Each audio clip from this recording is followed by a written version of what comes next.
बिस्मिल्लाहिर्रहमानिर्रहीम।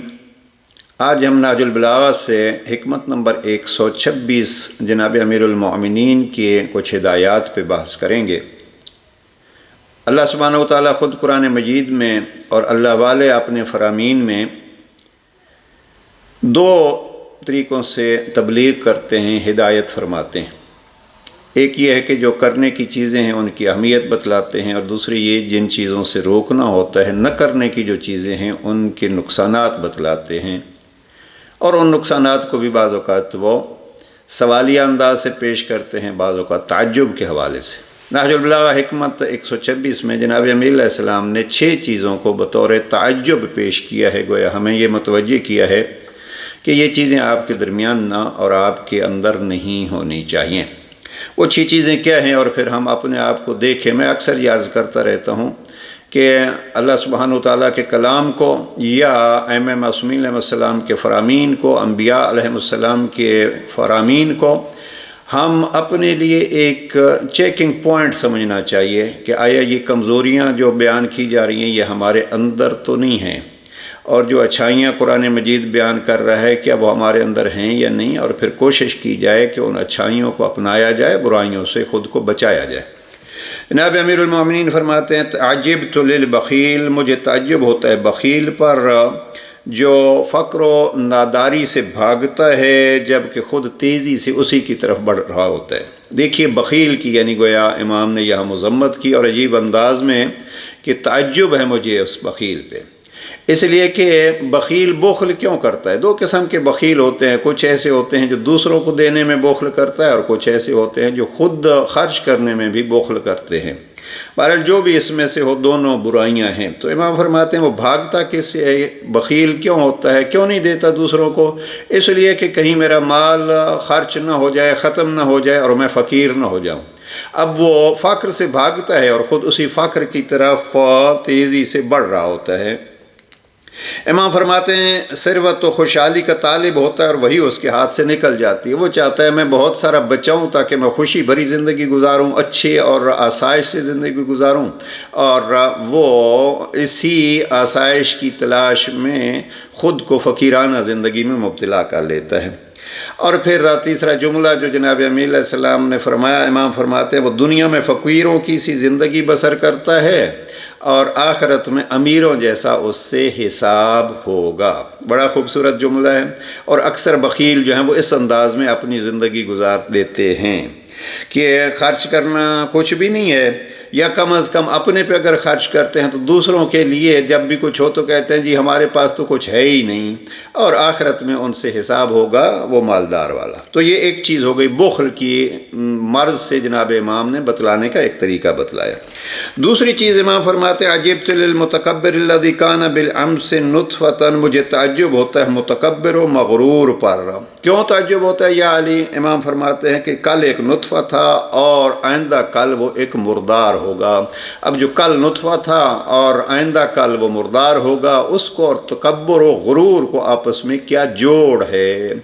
लिहाजा इस अंदाज से इमाम ने तकब्बुर की इस बुराई को हमारे लिए वाज़े किया। तीसरी चीज़ इमाम फरमाते हैं अजिब्तु लिमन शक्का फ़िल्लाह, मुझे ताज्जुब होता है उस पर जो अल्लाह के पैदा की हुई कायनात को देखता है और फिर अल्लाह के वजूद के बारे में शक करता है, यानी अल्लाह है या नहीं। उसको अल्लाह की बनाई हुई सारी चीज़ें नज़र आती हैं और इस कायनात को देखता है और फिर भी अल्लाह को नहीं मानता। इस पे इमाम फरमाते हैं मुझे ताज्जुब होता है। यानी यहाँ मुनकिरीन खुदा के लिए एक प्यारा सा अंदाज़ है जनाब अमीरुल मोमिनीन का। जनाब इमाम फिर फरमाते हैं मुझे ताज्जुब होता है उस पर जो मरने वालों को देखता है और फिर मौत को भूले हुए है। ये हम जैसे अक्सर अफराद के लिए जो ये चीज़ मौजू है कि हम अपने कंधों पे मैयत उठाते हैं, अपने सामने अपने प्यारों को दफनाते हैं, उनकी कब्र पे जाके फातिहा पढ़ते हैं, लेकिन हम ये समझते हैं कि ये मौत उन्हीं के लिए थी और उनको ले गई है, हमें तो हमेशा यहाँ रहना है।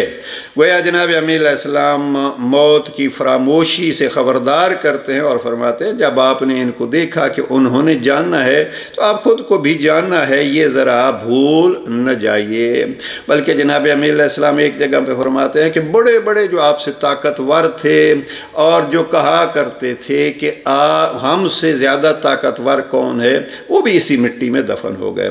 ایک جگہ پہ نہج البلاغہ میں جناب امیر علیہ السلام حضرت سلیمان کے بارے میں کہتے ہیں اگر موت سے کوئی بچ گیا ہوتا تو اللہ کا نبی سلیمان ہوتا۔ ایک طرف نبی ہونے کے اعتبار سے قرب خدا کتنا ہے، اور دوسری طرف اسی رب کریم نے ان کو کتنی بڑی حکومت دی ہے، لیکن موت سے وہ بھی نہیں بچ سکے۔ لہذا اس فرمان میں جناب امیر علیہ السلام فرماتے ہیں کہ میت کو دیکھ کے اپنی موت کو بھولنے والے پہ مجھے تعجب ہوتا ہے۔ پھر امام فرماتے ہیں کہ مجھے تعجب ہوتا ہے اس شخص پر جو اپنی پہلی پیدائش کو تو دیکھتا ہے لیکن مرنے کے بعد دوبارہ زندہ ہونے کو بھول جاتا ہے یا انکار کر دیتا ہے۔ ایک بہت بڑا طبقہ ہے اس زمانے میں بھی جو اس زندگی میں، اور ممکن ہے خدا کو بھی مانتے ہوں لیکن ان کو یا اعتقاد نہیں ہوتا یا پھر یقین نہیں ہوتا کہ ہمیں اس زندگی کے بعد دوسری زندگی میں حساب کتاب بھی دینا ہے اور دوبارہ اٹھنا ہے۔ تو امام یہ فرماتے ہیں کہ آئندہ یعنی مبعوث ہونے کے بعد زندہ ہونے کے متعلق جن لوگوں کو شک ہوتا ہے وہ دیکھیں رب پہلی دفعہ اگر پیدا کر سکتا ہے تو پھر دوبارہ زندہ بھی کر سکتا ہے۔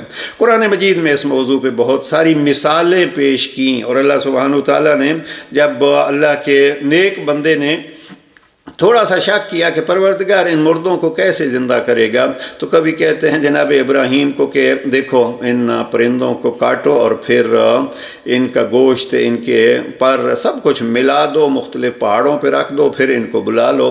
تو اب اللہ سبحانہ وتعالیٰ نے ان پرندوں کو اسی شکل میں پیدا کر کے بتلایا ابراہیم دیکھیے ہم ایسا کرتے ہیں۔ یا جناب عزیر کے بارے میں کہ سوچا کہ پروردگار یہ مردے ہیں، ان کو مٹی کھا گئی، کیسے ان کو زندہ کرے گا؟ تو 100 سال کی نیند سلا کے، اب ہمارا موضوع وہ نہیں ہے کہ جناب عزیر کو عجب ہے، کھانا جو جلدی ختم ہو جاتا ہے وہ 100 سال بعد بھی باقی تھا، اور انسان کے سامنے جو وہ گدھا جس کی ہڈیاں سخت ہوتی ہیں وہ، اور پھر اس کو زندہ کرنا، یہ ساری مثالیں اللہ سبحانہ وتعالیٰ نے دی ہیں۔ لیکن جناب امیر علیہ السلام یہاں فرماتے ہیں دیکھو آپ اگر اپنی پہلی پیدائش کو دیکھیں کچھ نہ تھا اور آپ کو رب نے بنایا تو آخرت میں بھی آپ کو دوبارہ زندہ کر سکتا ہے۔ اور آخری چیز امام فرماتے ہیں عجبت لعامر دار الفنا و تارک دار البقاء، مجھے تعجب ہوتا ہے اس شخص پر جو فنا ہونے والے اس دنیا کو آباد کر رہا ہے اور جہاں ہمیشہ رہنا ہے اس منزل جاودانی کو چھوڑ دیتا ہے۔ اب یہ بھی ایک ہماری کمزوری ہے، ہم اس کو بھولے ہوتے ہیں، اور جناب امیر علیہ السلام اس تعجب کے ذریعے ہمیں یاد دلا رہے ہیں کہ اس دنیا میں رہو، خوشی سے رہو، اس کو استعمال کرو، اللہ نے آپ کے لیے بنائی ہے، لیکن یہ ہے کہ اس دنیا میں رہ کے آخرت کو بھولیں نہیں۔ آئیے ہم ان 6 کمزوریوں سے اپنے آپ کو بچائیں کہ جن کو خوبصورت انداز میں جناب امیر المومنین نے ہمارے لیے واضح فرمایا ہے۔ دعا ہے پروردگار ہمیں قرآن و فرامین رسالت معاب و ائمہ طاہرین پر عمل کی توفیق نصیب فرمائے۔ والسلام علیکم ورحمۃ اللہ وبرکاتہ۔